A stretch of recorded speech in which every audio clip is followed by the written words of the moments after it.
You are watching Places. Every Tuesday, we bring you an insightful look into fascinating events from all around the world. How Putin created Russia's oligarchs.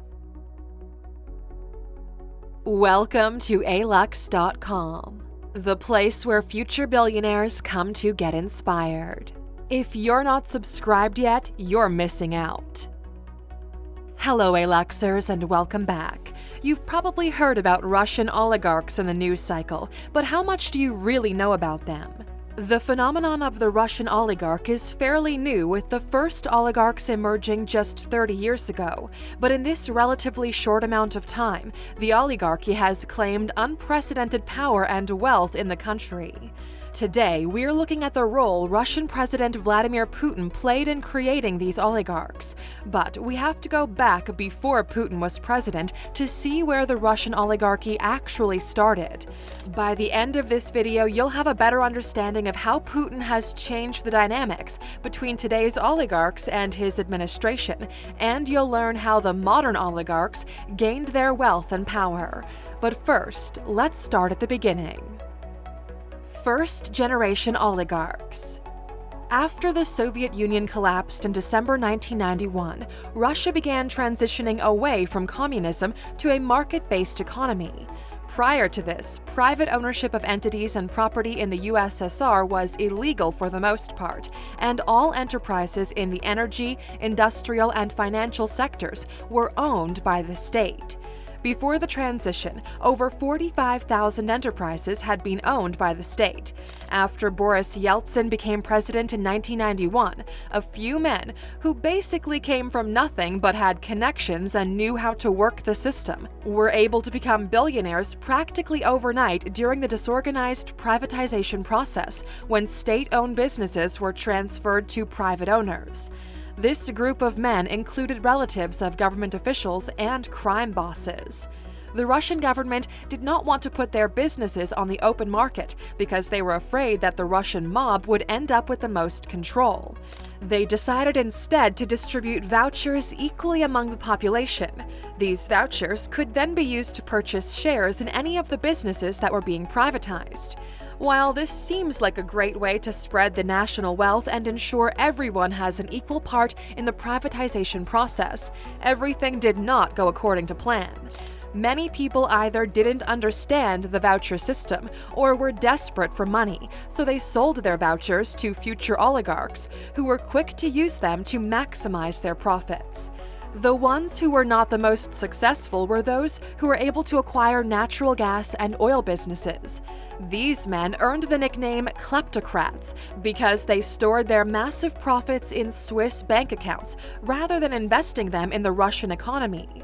Once the general public figured out what was happening with the voucher system, they felt deceived, but it was too late to do anything about it. The oligarchs had already been established, and this small group of about 10 men became extremely unpopular. They also controlled between 50 and 70% of all Russian finances from 1996 to 2000. Before the fall of the Soviet Union, the richest Soviet was about 6 times richer than the poorest Soviet. However, by the end of Yeltsin's presidency, the richest Russian oligarch was 250,000 times richer than the poorest Russian citizen. The oligarchs became comfortable in their new positions of power, but everything changed when Putin took control. Putin's rise to power. President Yeltsin shocked Russians when he announced New Year's Eve 1999 he would be stepping down as president and allowing Putin to take his place as acting president. People didn't know what to think of the political newcomer, but he quickly gained popularity among the Russian people. He was seen as a strong leader, especially when compared to Yeltsin, who was largely viewed as a weak pushover. In March 2000, Putin won the presidential election and officially became the leader of Russia. To find out more about how Putin achieved this rise to power and other interesting facts, you can check out our video, The 15 Things You Didn't Know About Vladimir Putin, by clicking in the top right corner. After Putin was elected, the oligarchs didn't know what to expect from him, but they were confident they could maintain their power.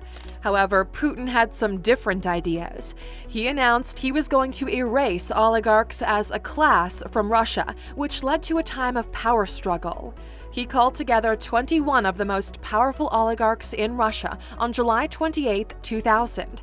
During the meeting, Putin made it clear to these businessmen they would not be able to wield influence in the Kremlin as they had in the past with Yeltsin. He reportedly said that the men would be allowed to keep the companies they took over during Russia's privatization process, but warned them there would no longer be special treatment for them from the Kremlin.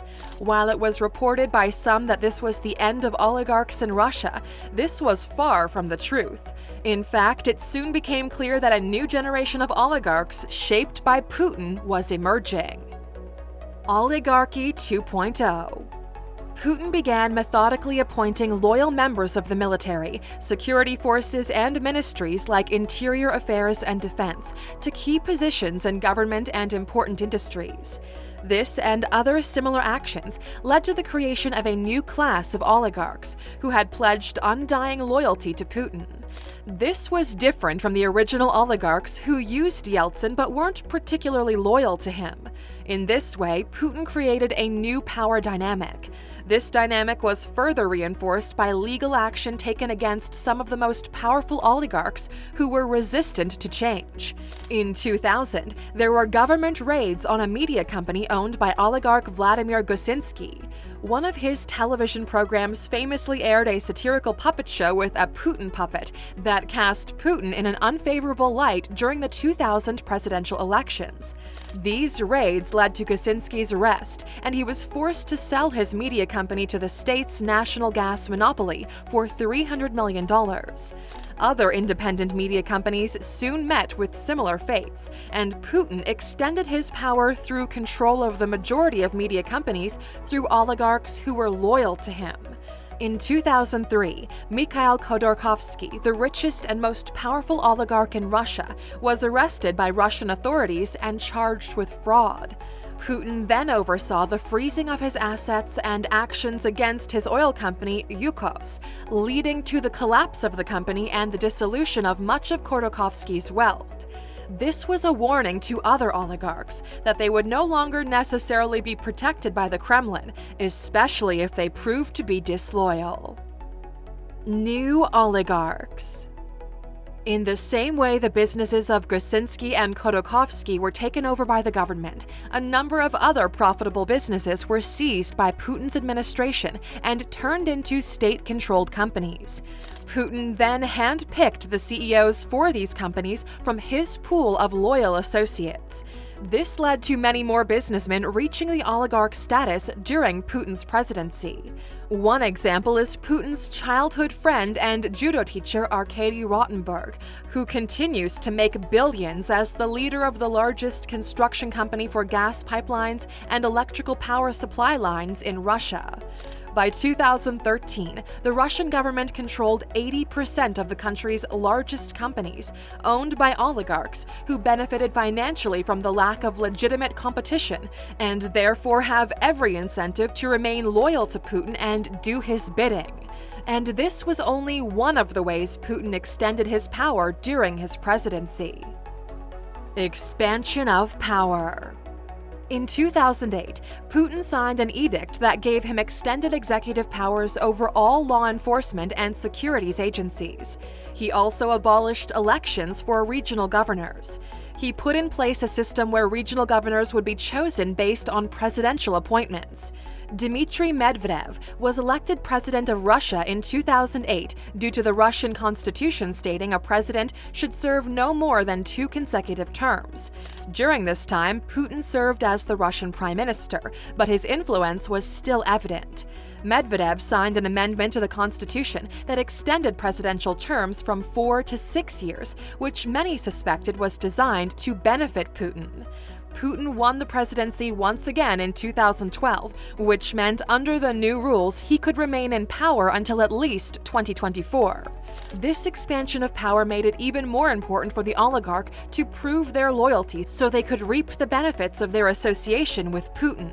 The more they prove their loyalty, the better their positioning within the Putin administration and the more lucrative the rewards.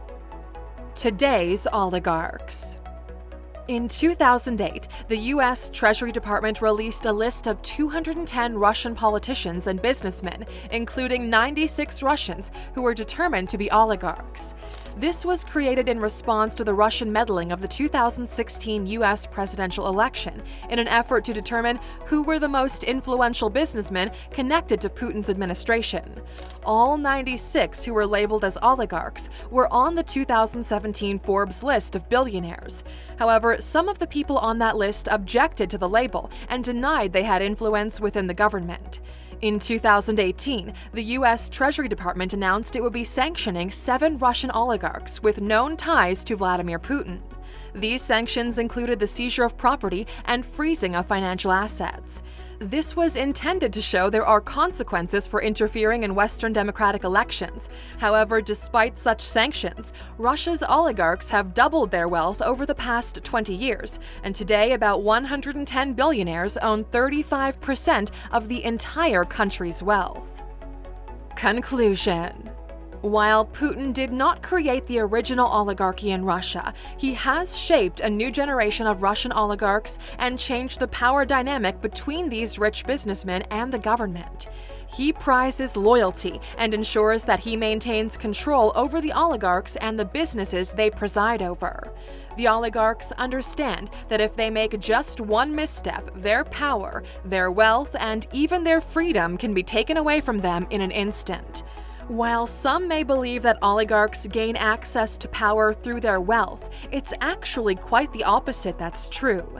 They've gained their incredible wealth because of their association with and loyalty to the most powerful people in Russia's government, Putin in particular.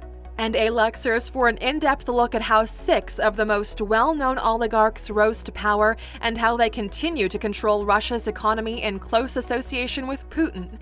Check out The Oligarchs: Wealth and Power in the New Russia by David Hoffman, the former Moscow bureau chief for The Washington Post.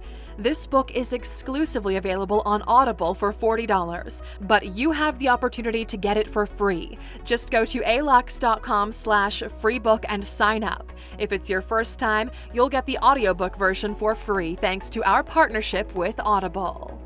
Question.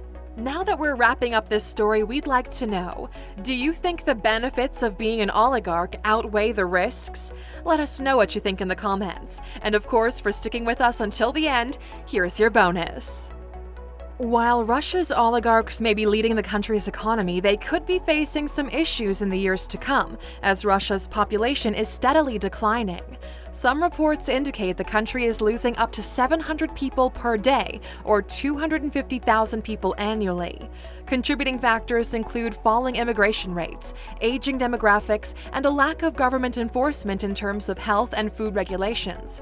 And some parties also suggest Western sanctions may be contributing to declining populations, keeping many in poverty and the country in economic uncertainty. Thank you for spending some time with us, Aluxer. Make sure to subscribe so you never miss a video. If you want more, we handpicked these videos you might enjoy, or head over to Alux.com for the best in fine living content on the planet. Be a part of the largest community of luxury enthusiasts in the world and tell your story.